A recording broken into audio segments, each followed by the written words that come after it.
Hey, what's going on, everyone? It's Kyle Henderson, BamaInsider.com, coming to you from Tuscaloosa, Alabama, September 29th, following Alabama's 59-31 victory over the Ole Miss Rebels at Bryant-Denny Stadium. I have to, first of all, give some props to the fans. It was hot, 96 degrees. We talked about the heat. We've talked about the fans. The fans were in attendance yesterday. Bryant-Denny Stadium, absolutely packed, student section on lock to witness a record-setting day. And we'll talk about some 10 takeaways. You can read my complete 10 takeaways on BamaInsider.com. And I'll just roll right through from 1 to 10. I want your comments in the comment box. And there's a lot to go over, so let's start it out with Nick Saban and his opening comments from his press conference. And I felt that he hit it right on the money. I mean, and when does he not, right? He knows the offense is extremely potent, but knows there's some defensive concerns. Actually, here's Saban's opening comments from last night. I guess a win is a win, we did some very good things out there today, but we also didn't play some things very well, and I think it's pretty obvious that we left some money on the table on offense. We had some plays that we could have made that we didn't make. We made a lot of plays. Smitty obviously had a great day. Tua was good today. We ran the ball fairly effectively.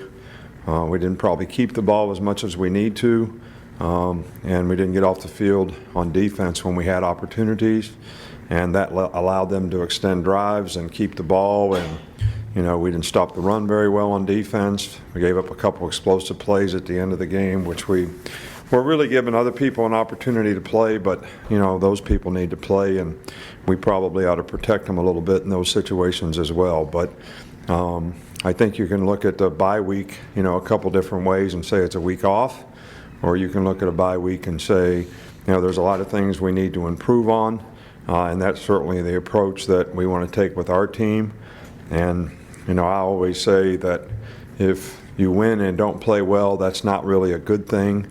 That's something our team needs to understand and our team needs to know so that, we can improve. I think, that people have to have, the disposition that they want to go out and try to improve this week, and we didn't obviously play a complete game. We got exposed in some areas where we didn't play very well, and we got to get those things fixed, and we got to play better. The players we have are the players that we have. They're all capable of playing better, so we want to work with them, and we're excited to work with them so we can get better. So we're looking forward to what we need to do to try to improve as a team. That was Nick Saban following Alabama's 59-31 victory over Ole Miss. You can watch the complete presser on our YouTube channel. Let's go over, first of all, the scoring summary real quick. And we won't read the whole thing because there's, a billion points on this game. But it was crazy because between the second and into the third quarter, Devontae Smith caught 5 touchdowns, and we're all back-to-back. 25-yard touchdown from Tua Tagovailoa. And then another 23-yard touchdown, and then a 33-yard touchdown, and then a 27-yard touchdown. It was unbelievable. The 5 touchdowns was a record for Alabama football. And then Tua throws for 6 touchdowns, which was also a record. He scored 7 touchdowns on the day. And those guys, completely nonchalant. And here's Tua Tagovailoa talking about players being in the zone following the game. Well, I think all our guys are in the zone. Just so happened that he was in the zone about 5 times, So. Here's Jalen Waddle. Jalen Waddle, I thought, he's a guy that continues to play well. Doesn't, he's a sophomore, and I think when you look at him overall, he's going to be a first-round draft pick as well. He's just so explosive. But I thought he brought up a good point. Here's Waddle talking about the greatness of Devontae Smith. Nah, we'd never say that. We just congratulate him. And hopefully he has another 10 games like that, because it's great to witness, honestly. He was just outstanding today. Can you sense it when someone's having a day like that? Kind of, but that day, today, Devontae, that was special. That was special today. Very special day, definitely, for Devontae Smith. And, the guy works extremely hard. And big time performance today as Alabama puts up 59 points. Think about this. In the last 3 games that Alabama and Ole Miss have played, Alabama has put over 60 points. In 2 years ago, they scored over 60. And last season, they scored 60 again. And then this year, 59 points. Just a really incredible. And we look at the stats real quick. Alabama had 28 first downs to Ole Miss's 25 first downs. Alabama had 418 passing yards to Ole Miss's 197. Alabama ran the football 30 times for 155 yards compared to Ole Miss's 58 rushes for 270 yards. Check this out. Ole Miss yesterday had 88 offensive plays, if you can believe that. Alabama's running back Najee Harris had 9 carries for 71 yards. Brian Robinson had 10 carries for 60 yards. I thought Brian Robinson played really well. Probably his best game of the season. Probably the best game since he's been here at Alabama. Almost looked like he was in 4-wheel drive a couple times, just completely plowing over the defenders, and actually has an average of 6.0 yards per carry. Najee Harris, 7.9 yards per carry. The play at Tua Tagovailoa, obviously, just really incredible. 26 of 36, 418 yards, 6 touchdowns, 6 through the air, 1 on the ground.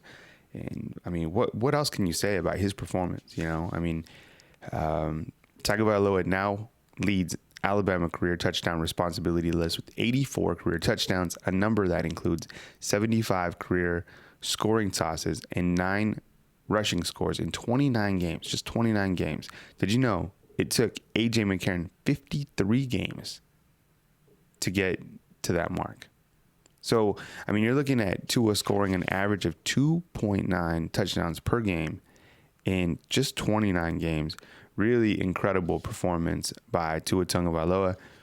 And then Devontae Smith, I mean, what he did, 11 receptions, 274 yards, and 5 receiving touchdowns. His 5 receiving touchdowns tie the SEC record for touchdowns in a game since 2006, and that was Sidney Rice of South Carolina. Really incredible stuff. I think when you look at Ole Miss, they certainly came to play. You know, is it a rivalry? Yes. The fans in Tuscaloosa were, you know, really rowdy towards the Rebels, and these two teams do have history. I mean, Ole Miss is one of the few teams to beat Alabama in the last 5 years, but I think they came in and they really brought their A game. I mean, here's Matt Luke. Here's what he had to say after the game. Tough loss, said Ole Miss head football coach Matt Luke following the game. Give credit to Alabama. They're a good football team, very explosive on offense. As we knew going in, we tried several different things, some zones, and playing them off, and we tried to press them and bring some pressure. Give them credit. They executed. We tried to run the ball early to try to make this a 4-quarter game, but the middle of the second quarter got away from us and never really recovered. I'm proud of our guys. They kept battling, competing, and we'll move forward and get better. I thought Ole Miss had a great game plan. I mean, their freshman quarterback, John Plumlee, was incredibly fast, and I think exposed Alabama on the outside a little bit just because, those outside linebackers are not accustomed to covering guys or chasing guys that are 4-4 to the outside like that quarterback. I mean, my goodness, it's probably one of the fastest quarterbacks Alabama's going to face all year, and it's kind of concerning when you look at the overall spectrum of college football and these dual threat quarterbacks. But before we get to that, freshman quarterback John Plumlee proved to be tough to stop. He ran the football 25 times, 115 yards, 1 touchdown, also threw for 141 yards and 2 scores. And I think it's concerning, and we're moving into defensive concerns now, because if Alabama cannot stop, let's call Plumlee an above-average dual-threat quarterback, and he giving them fits, right? Think about the challenges that Alabama's going to have when they face an even greater quarterback who has a dual-threat capability, right? I mean, there's several out there, and it's concerning. And I think if you look at this Ole Miss tape, I think offensive coordinators are going to use this game to figure out what they could do to take advantage of Alabama's defense.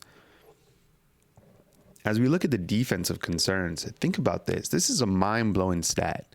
Alabama has allowed 935 yards on offense and allowed a total of 54 points against their first two SEC opponents. That is an average of 467 yards of offense allowed per game and 27 points per game. That's not good. And Alabama hasn't even faced the toughest opponents in the SEC, right?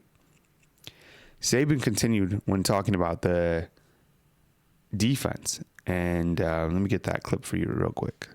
We're playing some young guys on defense. We're not really satisfied with the way we're playing defense right now, especially today, especially not being able to stop the run effectively, which is something we've always been able to do around here pretty well. So, and I think that's a team thing. I don't think it's about the defensive line. I don't think it's just about the linebackers. It's how you play on the perimeter, how you tackle on the perimeter, how you contain the ball.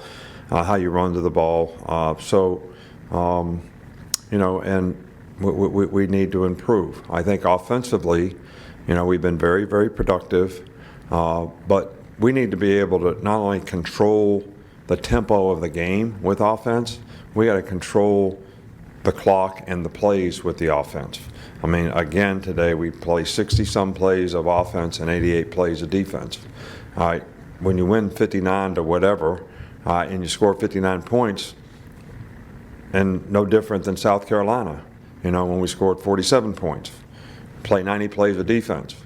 If you're really controlling the game, that really shouldn't happen. So we need to do a better job in that area, although we've been very, very productive on offense. But, if we play 20 more plays of defense every game that we play, the cumulative effect of that is times 12. So that's a lot of plays, and it's a lot of wear and tear on a lot of players. And we've already lost some players, and hopefully we'll get a few of those guys back maybe sometime later on. Terrell was able to play a little bit today, which, we were happy about that.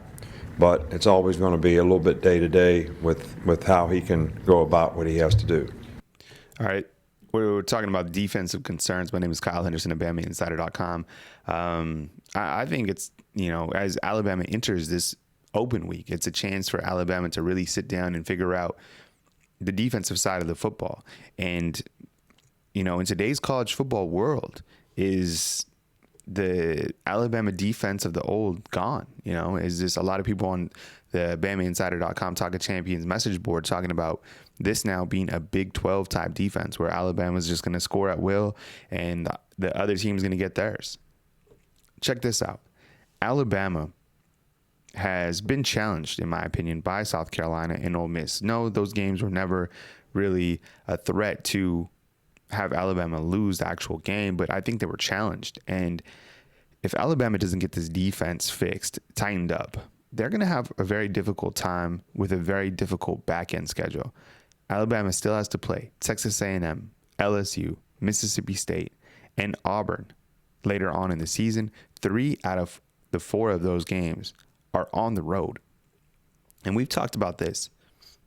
Alabama is playing sometimes on the field 5 freshmen, right? You got DJ Della, defensive tackle, Justin Ebogbe, defensive end, Shane Lee, Christian Harris at the inside linebackers, Jordan Battle at the safety position. Yes, the Alabama freshmen are a whole different level, but freshmen are still freshmen. And Saban has said this before. There's no substitute for experience. Those freshmen, while they are getting experience, they have not faced a very difficult environment. They have not been challenged on the road. I don't call South Carolina being challenged on the road. I think Texas A&M playing at Auburn on the road. Those are very difficult environments.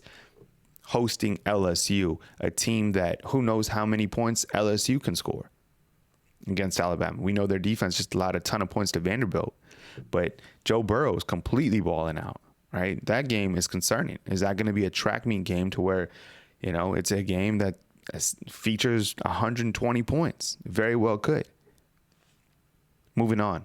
I think the bright spots on the defensive side continue to revolve around Xavier McKinney and Anthony Jennings. Those two last night had a combined 22 tackles. Yes, McKinney allowed a touchdown, thought it was a good ball thrown from Plumlee, the back of the end zone.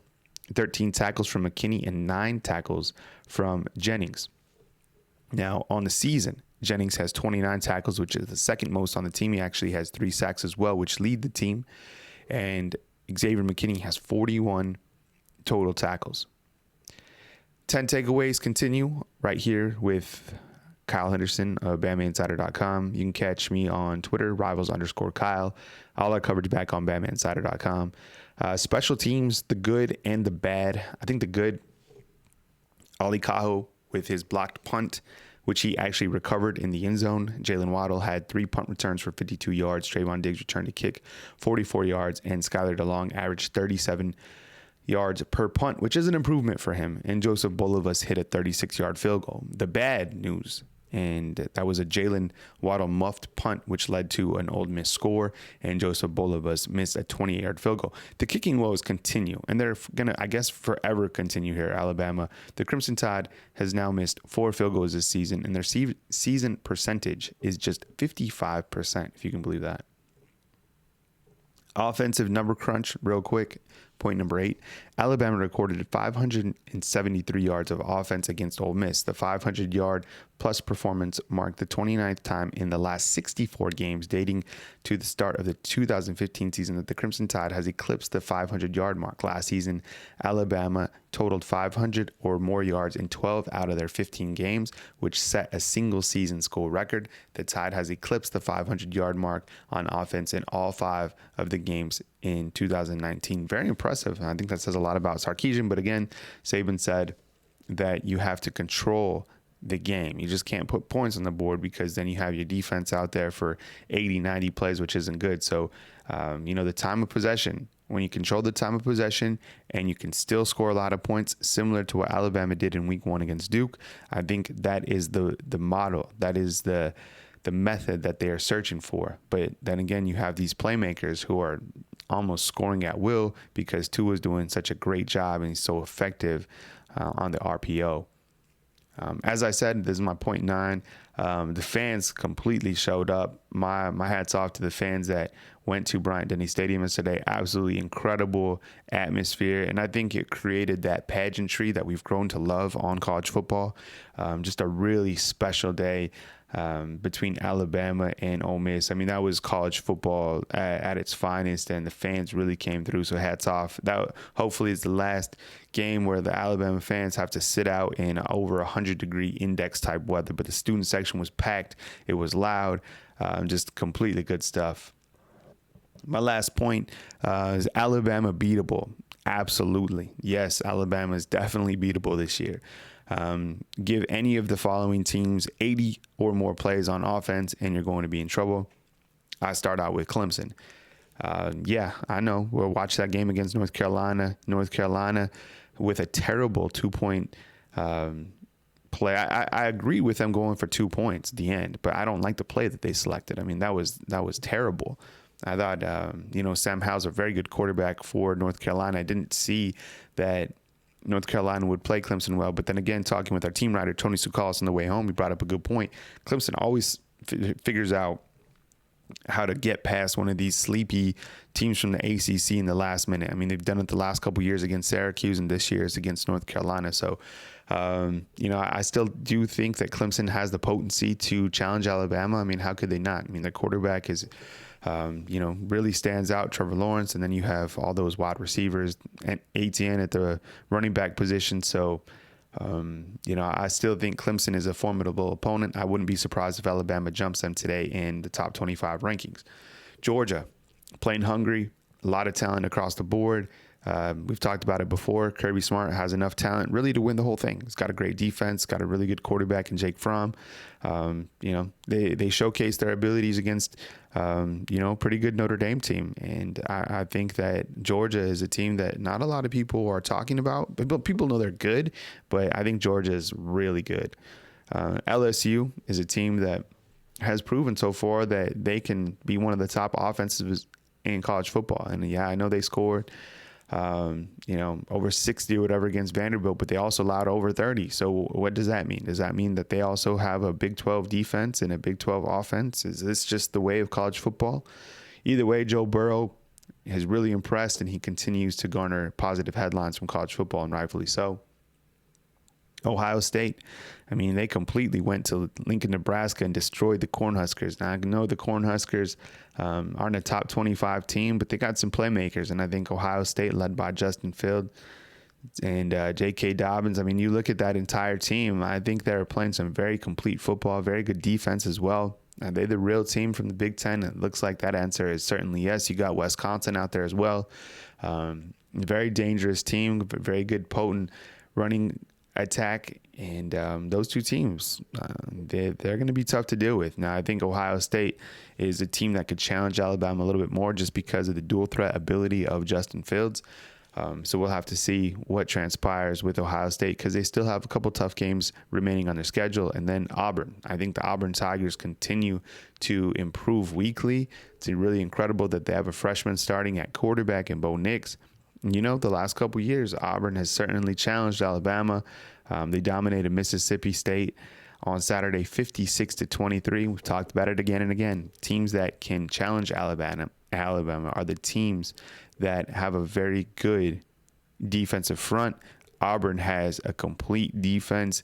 Gus Malzahn is now calling the plays this year. That's a dangerous team, and Alabama has to travel to Auburn Thanksgiving weekend to face a very complete Tiger team. Hey, well, I'll catch you guys tonight on the call-in show, 8:30 p.m. Central Time.